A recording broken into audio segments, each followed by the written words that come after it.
একটা সময় অনেক মেধাবী দেশে মূল্যায়ন না পেয়ে নিজের মেধা ও যোগ্যতা দিয়ে সমৃদ্ধ করেছেন ভিনদেশি কোনো প্রতিষ্ঠানকে।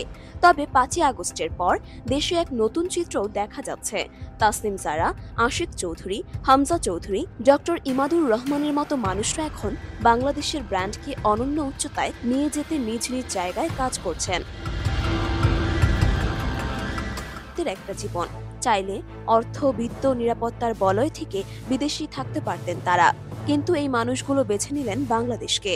সম্প্রতি তাসনিম জারাকে দেখে অনেকেই মুগ্ধ হয়েছেন। দেশসেরা ঢাকা মেডিকেল থেকে বিশ্বসেরা অক্সফোর্ডের শিক্ষার্থী তিনি। এরপর ক্যামব্রিজে বিশেষজ্ঞ ডাক্তার, সোশ্যাল মিডিয়ায় স্বাস্থ্য সচেতনতামূলক ভিডিও তৈরি, সব মিলিয়ে এই বয়সে বর্ণাঢ্য এক ক্যারিয়ার তাসনিম জারার। সেই মানুষটাই এখন বাংলাদেশে রাজনীতি করবেন বলে, মানুষের কথা শুনবেন বলে অলিতে গলিতে বৃষ্টিতে ভিজছেন, জলাবদ্ধ রাস্তায় হাঁটছেন। আপামর মধ্যবিত্ত বাঙালি সমাজের নারী প্রতিনিধির এক প্রতিবিম্ব যেন ফুটে উঠেছে তাসনিম জারার সাদামাটা পোশাকে, মানুষের সাথে মিশে মানুষের কথা শোনার এই যাত্রায়।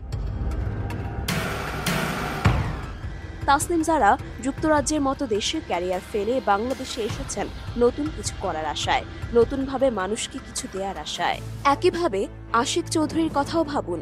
বাংলাদেশের একটা বিনিয়োগ সম্মেলনে ব্যক্তিগত বা পারিবারিক গুণ কীর্তন না করে শুধু বাংলাদেশকে স্মার্টলি এভাবে প্রেজেন্ট লাস্ট কে কবে করেছে। এই আশিক চৌধুরী বাংলাদেশে এসেছেন স্রেফ একটা ফোন কলের উপর ভিত্তি করে।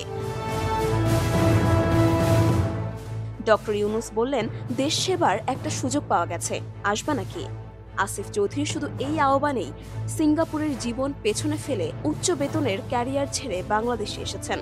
বাংলাদেশ বিনিয়োগ উন্নয়ন কর্তৃপক্ষের চেয়ারম্যানের দায়িত্ব নিয়ে দফায় দফায় সবার সাথে কথা বলছেন, কিভাবে বাংলাদেশকে বিনিয়োগ বান্ধব করা যায় সেই পরিকল্পনা করছেন। আশিক চৌধুরীর কাজের সুফল হয়তো অচিরেই বাংলাদেশ দেখবে, যখন একই সাথে চীন, জাপান, আমেরিকা, ইউরোপ থেকে বিনিয়োগকারীরা বাংলাদেশে বিনিয়োগ করবেন, আর তাতে সমৃদ্ধ হবে বাংলাদেশের অর্থনীতি। আলোচিত হামজা চৌধুরী ইংল্যান্ডের জমজমাট প্রিমিয়ার লিগে খেলা তরুণ। সোশ্যাল মিডিয়ায় অনেকেই আফসোস করত একসময়, হামজা চৌধুরী বাংলাদেশি বংশোদ্ভূত, তাকে যদি পাওয়া যেত দেশের জার্সিতে। কিন্তু বাংলাদেশের ফুটবল সিন্ডিকেটের জন্য প্রবাসী ফুটবলারদের বাংলাদেশে আসার সুযোগ ছিল সীমিত। কিন্তু পরিবর্তিত দৃশ্যপটে হামজা চৌধুরী এলেন, বাংলাদেশের লাল সবুজের জার্সি গায়ে জড়ালেন।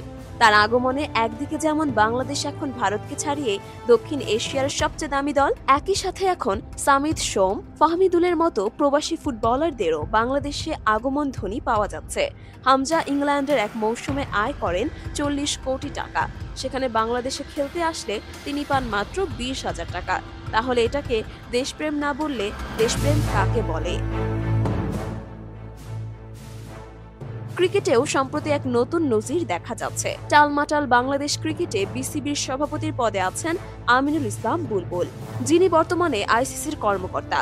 তিনি মালয়েশিয়া, হংকং, নেপাল ইত্যাদি সহযোগী দেশের ক্রিকেট উন্নয়নে অবদান রেখেছেন। এতদিন তাকে কাজে লাগাতে পারেনি বাংলাদেশ ক্রিকেট, তবে এবার তার আগমনে ভঙ্গুর বাংলাদেশের ক্রিকেট নতুন করে কিছু ইতিবাচক পরিবর্তন দেখবে, এমন আশা করা যেতেই পারে। আরেকজন ব্যক্তি আছেন যাকে নিয়ে হয়তো কমই আলোচনা হয়েছে, যিনি ডক্টর ইমাদুর রহমান। অ্যারিকসনের মতো বিশ্বখ্যাত কোম্পানির চাকরি ছেড়ে বাংলাদেশে এসেছেন তিনি। এলন মাস্কের স্টারলিংক বাংলাদেশ আসার পেছনে ডক্টর ইমাদের একটি গুরুত্বপূর্ণ ভূমিকাও রয়েছে। Doctor Imadur Rahman Bangladesh satellite company লিমিটেডের দায়িত্ব নিয়েছেন, যে প্রতিষ্ঠান এতদিন ধরে ডুবেছিল লসে। তবে দক্ষ নেতৃত্বে প্রতিষ্ঠানটি লাভজনক হওয়ার দিকে ধাবিত হচ্ছে বর্তমানে। বাংলাদেশের এমন অসংখ্য মেধাবী ছড়িয়ে আছেন বিশ্বজুড়ে। তাদেরকে দেশের কল্যাণে কাজে লাগাতে পারলে বাংলাদেশের চেহারাই বদলে যাবে আগামী 10 বছরে। তবে আমরা মেধাবীদের কতটা মূল্যায়ন করতে পারি তা দেখেই হয়তো আগামীতে অন্যরা আসবেন। ইতিমধ্যে দেখা গেছে সামাজিক যোগাযোগ মাধ্যমে তাসনিম জারা, আশিক চৌধুরীকে নিয়ে ট্রলের ঘটনা। তারা বাংলাদেশে নতুন ক্যারিয়ার গড়তে আসেননি, বরং নিজের যোগ্যতা গড়া ক্যারিয়ারকে একপাশে রেখে বাংলাদেশে এসেছেন মানুষের কাজে লাগবেন, মানুষের জন্য ইতিবাচক কিছু করবেন নতুন পটভূমিতে, সেই আশায়। আমরা যদি তাদের মূল্যায়ন বা অন্তত সামান্য সম্মান না দেখাতে পারি, কেন বাংলাদেশে আসবেন মেধাবীরা? বাংলাদেশে মেধার মূল্যায়ন হলে, ম্যারিটোক্রেসির জয় হলে বাংলাদেশই নতুন কিছু পাবে, যা আগে কেউ ভাবেনি।